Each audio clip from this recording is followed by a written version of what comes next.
Welcome back to the county seat. Our topic today has been relocation of the Utah State Prison. We were talking about some of the impacts or benefits that sit behind the scenes. So I'd like to carry this over to the senator.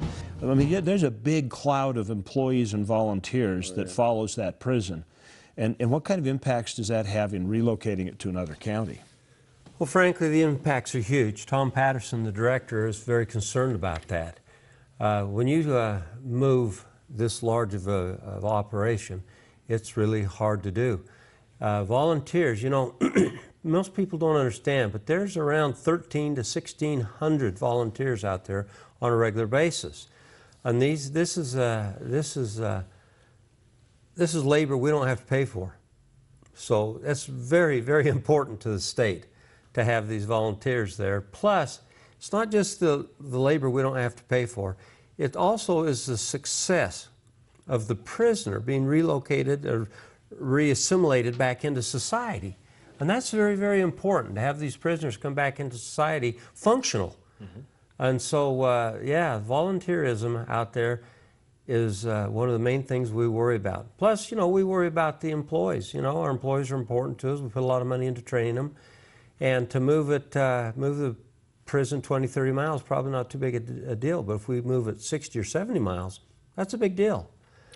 I mean, you'd almost, even at 42 miles out to Rush Valley, you'd almost have to look at, as an employee, relocating.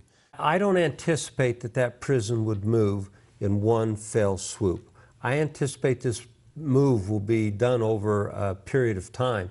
And the reason I say that is because a lot of the buildings that are at Draper right now have a lot of good, usable life left in them. So to walk away from those with that life, that's an expense that's not calculated. You mean you don't think they would convert to IT buildings very easily? No, I don't think they would. A good point. Bill Gates might kind of like the idea, you know, lock them in their cubicle and get performance out of them. Let's talk about programming, Leland, a little bit, because that is one of the things that the counties are offering. I'm noticing that, you know, Uintah County and Beaver County, Garfield, Kane, they all start having rehabilitation programming, or Kane's working on developing theirs, to treat a specific category of prisoner. And so, you know, that's all part of this mix as well. So would you expound on that for a minute? Sure. You know, the programming part is I think, a critical issue. Let's rehab these inmates. Let's put them back out on the street as good citizens. And we do offer that. In fact, we've invested heavily into the programming part of what we offer in Garfield County at the request of corrections. They are concerned about that. They want to rehab these individuals, which we all need to look at the big picture and take that into consideration, what we're dealing with here. It's not just an issue of money. We're trying to rehab these inmates. And we do offer that. Beaver does a wonderful job. That's a good example. Sheriff Noel has helped us and commented on what we need to do to get our program up and running, and Kane County is now getting their programming in place. So we do have a lot to offer as contract county jails.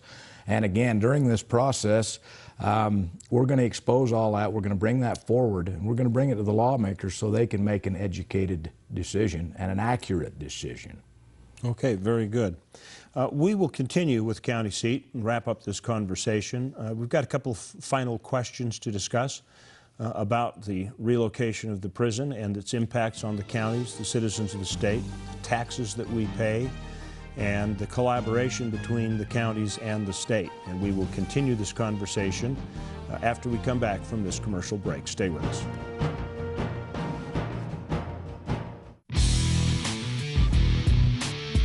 In San Rafael country, you'll discover more adventure and excitement than you can imagine. And it's only 2 hours from the Wasatch Front. Find gorges that descend thousands of feet, trails that go on forever, and the solitude of finding a place all your own. Emery County and the San Rafael Swell. We're closer than you think. Industry is the symbol of Utah. Beauty is what makes it unique. Nowhere else are these two qualities exemplified, like in Uinta County. Oil and gas extraction, pioneer history, the spirit of hard work and integrity that feed our state. Built in the middle of the most spectacular backdrop in the West. Isn't it time you found the balance you've been looking for? Uinta County, Utah, where industry meets inspiration. So what brings you to St. George? Business meeting. Staying long? Just here for the day. Quick in and out. On second thought.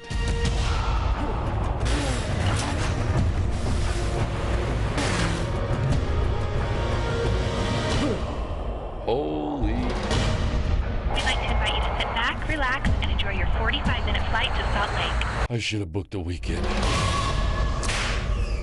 Have you ever wanted to go on a vacation to Mars? What about a visit to the Old West? Impossible, right? Well, forget what you think is real. In southern Utah's Kane County, other worlds are just an ATV ride away. The Old West lives on in every sunset.